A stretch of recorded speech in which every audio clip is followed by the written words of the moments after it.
Boa noite. Terminaram os Jogos de Atlanta e o próximo encontro olímpico vai ser dentro de 4 anos em Sydney, com a experiência americana a servir de emenda à organização australiana.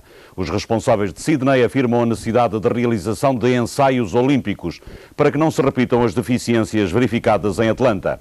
E os responsáveis do Comitê Olímpico Internacional manifestam-se a favor da reabilitação dos Jogos e da entrega da festa desportiva aos especialistas de desporto e não mais aos comerciantes desportivos. O presidente do Comitê acha mesmo que o movimento olímpico precisa de comercializar os Jogos porque precisa de dinheiro, mas não pode deixar-se tomar pelos comerciantes dos Jogos.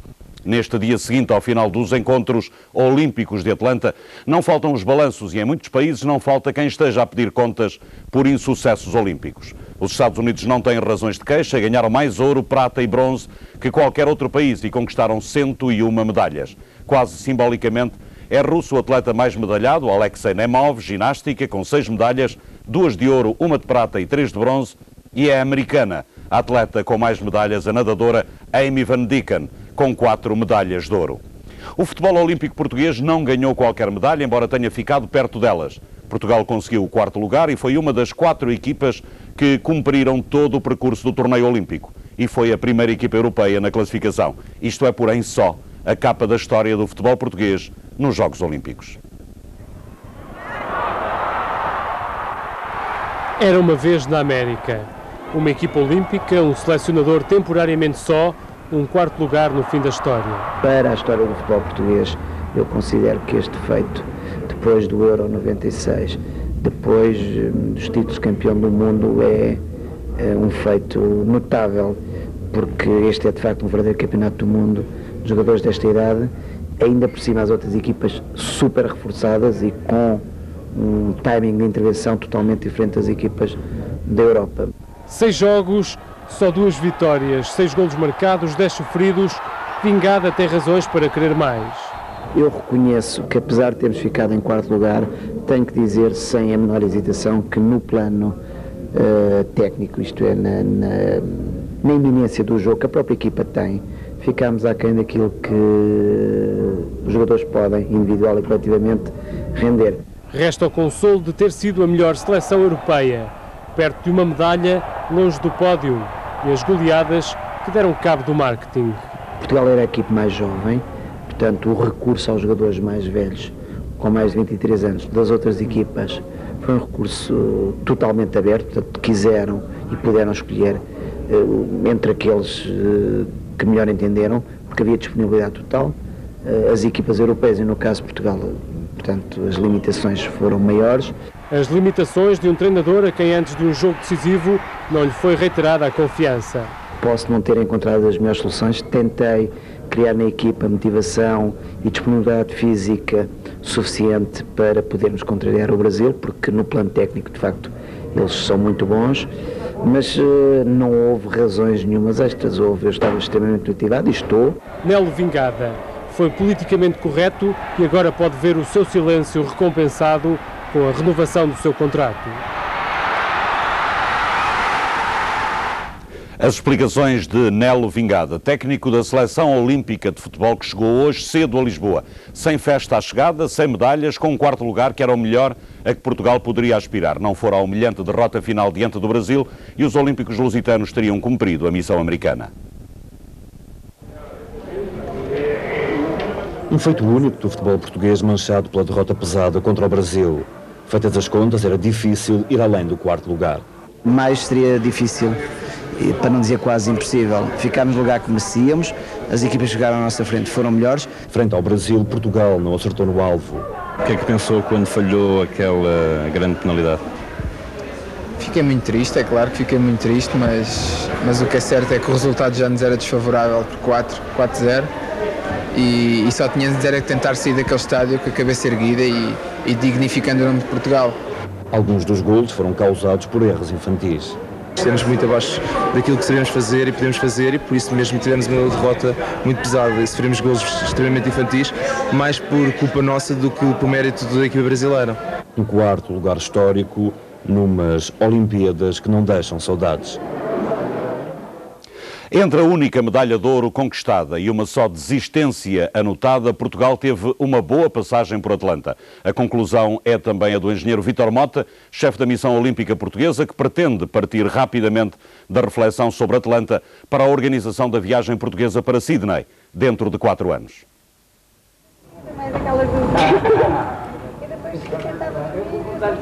Em hora de balanço da presença portuguesa em Atlanta, o chefe de missão foi categórico. Os Jogos Olímpicos foram bons para Portugal. Fiquei satisfeito. Foi melhor ou pior que Barcelona? Muito melhor, muito melhor. O ponto alto foi a medalha de ouro de Fernanda Ribeiro nos 10.000 metros.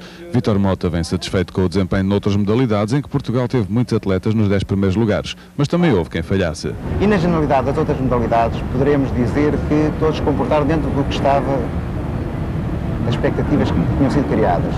Em algumas ficámos talvez um bocadinho aquém, nomeadamente na natação, em que se poderiam imaginar melhores prestações, mas na globalidade, de facto, eu sinto-me satisfeito. As causas das falhas vão ser estudadas e algumas parecem passar pelas próprias federações. Verificar quais foram as federações que cumpriram, quais aquelas que não cumpriram, porque houve contratos que foram estabelecidos entre as federações e o Comitê Olímpico, e a partir daqui, os Jogos Olímpicos de Atlanta vão servir de ponto de referência para projetarmos para Sydney no ano 2000 uma representação portuguesa ainda melhor. Mas para já uma coisa é certa, há atletas que chegaram cansados a Atlanta porque participavam em demasiadas competições. E de facto, na prestação dos nossos atletas em muitas modalidades há uma dispersão absoluta. Há muitos campeonatos, há campeonatos do mundo, campeonatos da Europa, depois as épocas são muito longas e os atletas atingem picos de forma durante a época em diversas situações, e chegam muitas das vezes, eu julgo, por exemplo, no caso da natação, que é o caso mais paradigmático, os atletas tiveram picos de forma para atingir mínimos, tiveram em campeonatos do mundo 25 metros, campeonatos da Europa 50 metros, isto é, ao chegarem a Atlanta, estão fartos de nadar. Para os Jogos de Sydney no ano 2000, algo tem que mudar. Vítor Mota quer privilegiar apoios aos atletas com mais hipóteses de bons resultados. Os preparativos para as próximas Olimpíadas estão prometidos para setembro. Vamos ver se o governo e os dirigentes desportivos cumprem o que estão a prometer. Primeiro balanço à participação portuguesa nos Jogos e Atlanta sujeita-se aos balanços da crítica e não ganha elogios. Contrariamente ao que é hábito, o presidente do Comitê Olímpico Internacional não fechou estes Jogos dizendo que foram os melhores de sempre. Pelo contrário, o Comitê Olímpico Internacional sublinhou a intenção de voltar a controlar a organização. Atlanta, com múltiplas falhas, um atentado bombista e uma lógica mercantilista, determinou a ideia da viragem necessária e talvez já em marcha. O sucesso ou fracasso destas Olimpíadas depende mais da segurança e menos do desporto. Os Jogos Problema ficaram marcados por falta de organização, dificuldade nos acessos e trânsito caótico. Mas estes foram os males menores. Trágica foi sem dúvida a explosão no Parque Centenário. 2 pessoas morreram e o elemento da segurança de herói passou rapidamente a suspeito número 1. E nem o FBI sabe já o que pensar. Em 2 semanas de alerta permanente, Atlanta foi visitada por meio milhão de turistas. Muitos mais milhões, mas de dólares, foram arrecadados pelas empresas patrocinadoras dos Jogos. Quem ficou a perder foram os vendedores de rua. We thought would be our dream, we can go back, we can go buy a house, so we got at least put a down payment on a house, start something, or maybe continue the business to hit different venues, the Newport Jazz Festival, but at this point, it doesn't look like we're going to continue it. Sem grandes alterações, é assim que fica também a vida dos habitantes de Atlanta. People thought the Olympics were going to solve all our social problems, and that's crazy. The national government has not been able to do it. Jimmy Carter wasn't able to do it when he was president, okay? And I guess the expectation that we were going to solve all the problems, real and otherwise, in the community, which we weren't able to do. Mas nem tudo foi mau. Na memória destes Jogos vão ficar para sempre as primeiras medalhas da África do Sul. Há mais de 50 anos que a política do apartheid impedia este feito olímpico. A despedida formal dos Jogos foi no Estádio Olímpico. O adeus informal foi feito no coração de Atlanta e percorreu a noite. Às imagens que chegavam do estádio ligaram-se as imagens da festa popular nos momentos da última grande reunião olímpica no Parque do Centenário. Os Jogos Olímpicos despediram-se com festas para todos os gostos ontem à noite nas ruas de Atlanta. Dímelo pronto.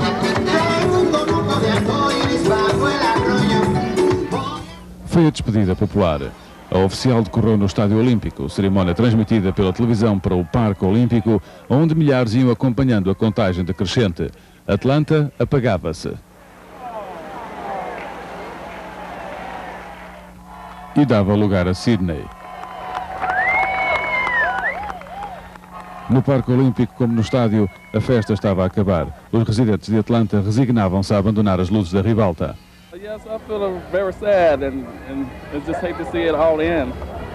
Apesar disso, ainda cantaram com Stevie Wonder e Gloria Estefan e reservaram ovações especiais para o principal responsável da organização dos Jogos, Billy Payne. Payne elogiou a determinação com que Atlanta reagiu ao atentado do bombista no Parque Olímpico. Por causa desse atentado e do de Munique em 1972, o presidente do Comitê Olímpico Internacional, Juan António Samarantes, pediu um minuto de silêncio.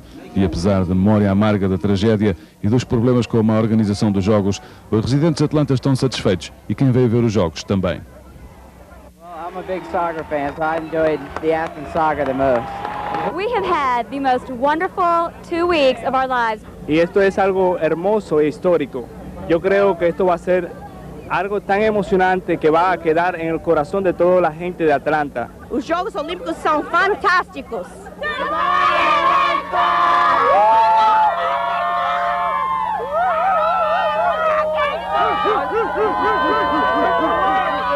Muita festa e alguma melancolia na despedida dos Jogos. Jogos que chegaram ao fim e o último ato olímpico em Atlanta foi presenciado por mais de 80 mil pessoas que encheram o estádio dos Jogos. A despedida teve movimento, cores, sons e um momento de profundo silêncio na homenagem aos mortos do atentado bombista. Foi o fim do percurso para Atlanta e o início da caminhada para Sydney.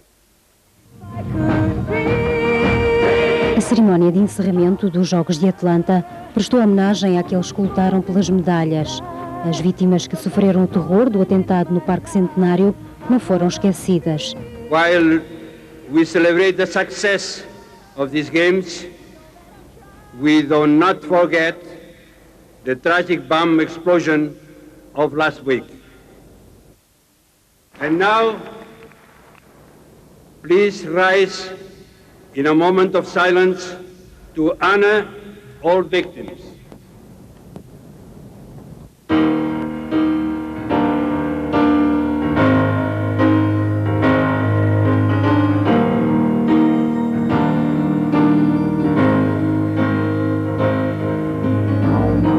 Imagine there's no heaven. A música continuou. Os americanos mostraram o que tinham de melhor, de Stevie Wonder a B.B. King, até aos sons quentes de Tito Puentes. Não faltaram no Adeus a Atlanta. Um espetáculo de luz e som que contagiou o público.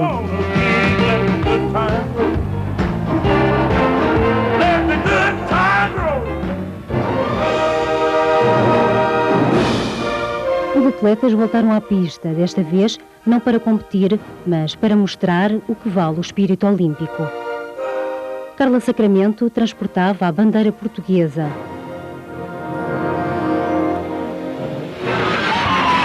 Os esportes radicais ainda não são uma modalidade olímpica, mas têm muitos adeptos e não faltaram à cerimónia de fecho destas Olimpíadas.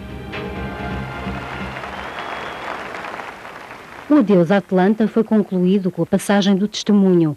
A bandeira olímpica passou para as mãos do presidente da Câmara de Sydney, que terá a seu cargo receber os próximos Jogos no ano 2000.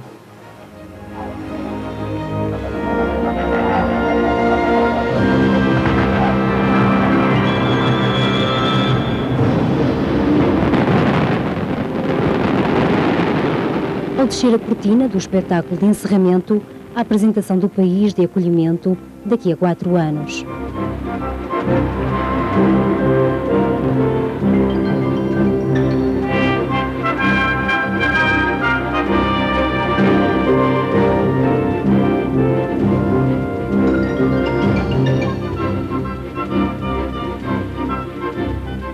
Daqui por 4 anos, em Sydney. A alegria do início dos Jogos sucede a melancolia do final. Entre a alegria do início e a melancolia do fim, Atlanta foi o grande cruzamento planetário e o centro de todas as passagens e de todos os espetáculos. Imagens de 15 dias numa cidade em permanente festa olímpica.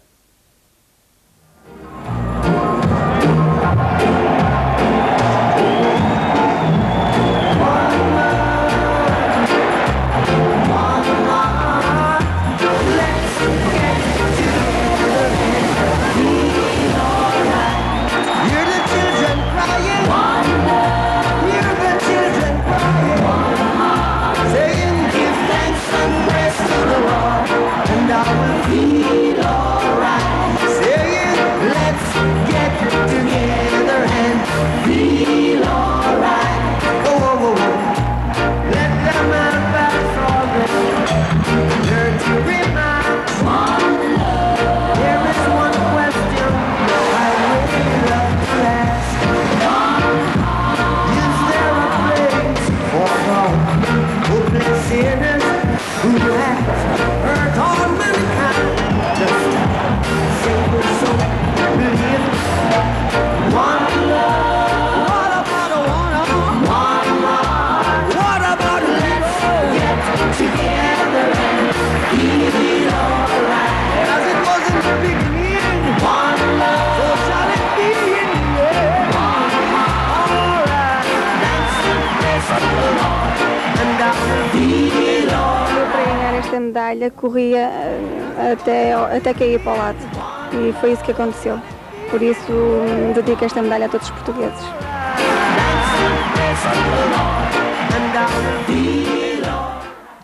15 dias duraram os jogos, com milhares de imagens espetaculares, imagens de triunfo e de derrota, de alegria e de tristeza, imagens dos grandes momentos de Atlanta 96.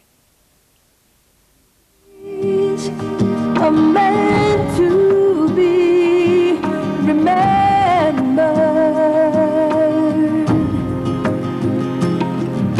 In those days we rise above the stars.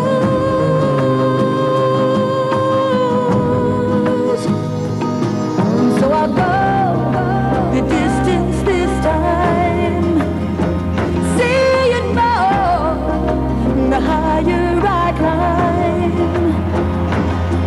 That the more I believe, all the more that this dream will be mine. If I could reach higher, just for one moment touch the sky.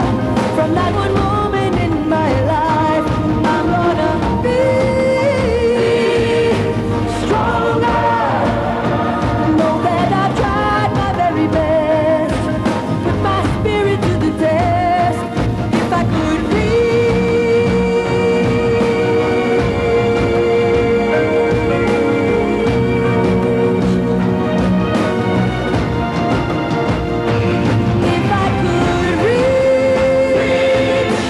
higher, just for one moment touch the sky. That one moment in my life, I'm gonna be stronger. I'm gonna be so much stronger, yes I am. I'd put my spirit to the test if I could reach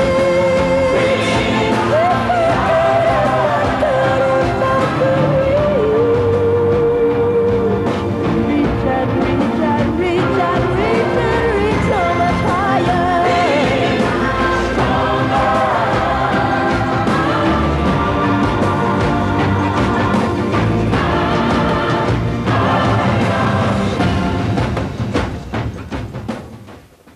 Imagens dos Jogos de Atlanta. Ao final dos Jogos, segue-se o desmontar da feira e pode usar-se esta expressão literalmente perante os exemplos que chegam nas últimas horas olímpicas. 2 atletas britânicos da equipa de saltos para a água foram encontrados nas ruas de Atlanta a tentarem vender boa parte do equipamento utilizado nos Jogos. 12 camisolas, um impermeável, 4 pares de calças e uns óculos de sol. Objetivo, realizar dinheiro para pagar contas nos restaurantes. E um campeão checo de canoagem, Lukas Poler, tentou vender em Atlanta as 2 medalhas olímpicas que possui. Uma de ouro, conquistada em Barcelona, e uma medalha de prata, alcançada em Atlanta. Não conseguiu realizar a venda, mas uma empresa checa resolveu adquirir as medalhas para que elas fiquem na República Checa. Justificação do atleta, também o movimento olímpico se vendeu aos políticos e aos patrocinadores. Esta foi a última edição do Diário Olímpico e daqui a pouco Jorge Gabriel apresenta o Diário da Volta a Portugal em Bicicleta, logo a seguir ao Jornal da Noite com Paulo Camacho. Boa noite.